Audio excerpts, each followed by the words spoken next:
Women created a problem in Sabarimala. On behalf of those women, I apologize. And as a woman, I feel responsible that we women should clear this.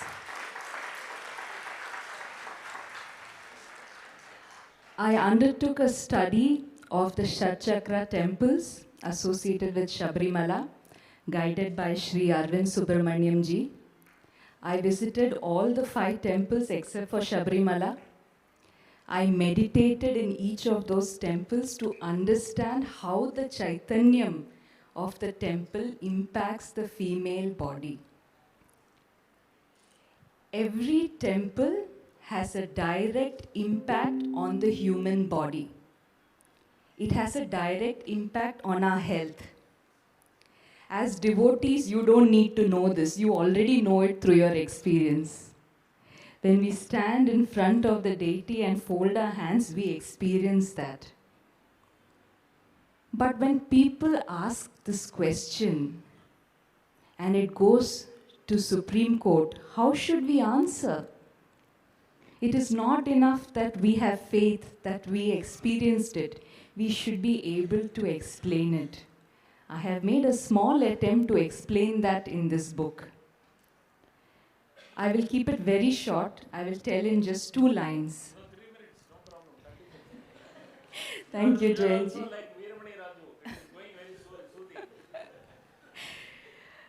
soothing. Coincidentally, tomorrow I am doing a session for Supreme Court advocates working on Sabarimala case in Delhi. And I did not plan, but today to come here and get Bhagwan's blessings and all of your blessings is for me a very big green signal to go ahead and talk. So, thank you, Jayanji. Extremely grateful. What my study has revealed is that there are certain places which affect women's body differently. And Sabarimala is one of those places. If women in the menstrual age group enter Sabarimala, they will definitely have problems in the reproductive health. Their period will alter, they will have difficulty menstruating, and they could have severe menstrual disorders like PCOD and endometriosis. How and why I have explained in my book. There is one more temple in the Shatchakra temples where women in this age group are not allowed beyond a point, and that is the Aryan Cow temple. I went there, but women could go up to a certain point. The minute I stood there and had the darshan of Bhagwan, I started tearing up. Now, for someone who has never even been to many temples, this was very strange. I started tearing up and I could not stop. And then I met Arvindji and asked him, what is there in Aryan Cow? Why is it having such an effect? But I actually understood something. After visiting Aryan Cow, my own cycle changed. And there is a reason for these restrictions. At the same time, I started my study from the Bhagavati temple in Chenganur. When I visited that temple, my cycle actually aligned with the earth's fertility cycle. That means you get your period with Amavasya. Every devotee who goes to Chenganur Bhagavati temple, if she is a woman in that age, she will experience how her health improves. But that same temple, I went the second time, there were at least 100 Ayyappa Swamis. And after visiting that, in the presence of those Ayyappa Swamis, my cycle was again disturbed. If just the presence of Ayyappa Swamis can do that to your cycle, imagine going to Sabarimala, how it will disturb your health.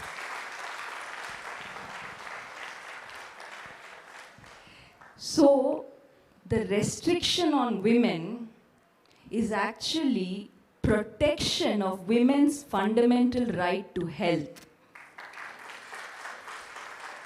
And Sabarimala, by passing this rule, has been protecting women, not discriminating.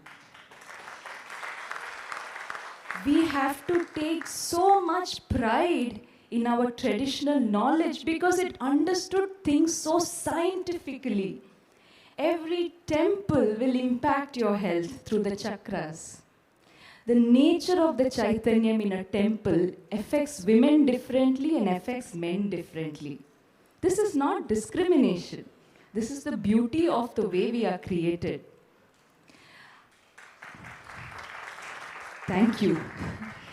I will give just one last example. When I was researching Sabarimala, I wanted to see anywhere else in the world, are there similar restrictions? I found two examples. Mount Athos in Greece and Mount Umin in Japan.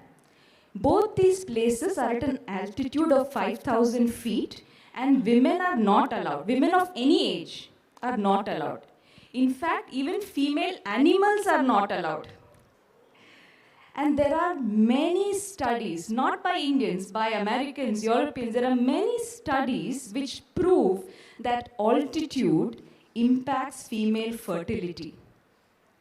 And on the way to Sabarimala, Arvindji just educated me, there is Karimala, which is around 5,000 feet. So now you know why the 41-day yatra cannot be done by women. Everything, every tradition has a science to it. And we hope to present this to the court in the language of science. And let us see, maybe with all your blessings, this perspective will go through.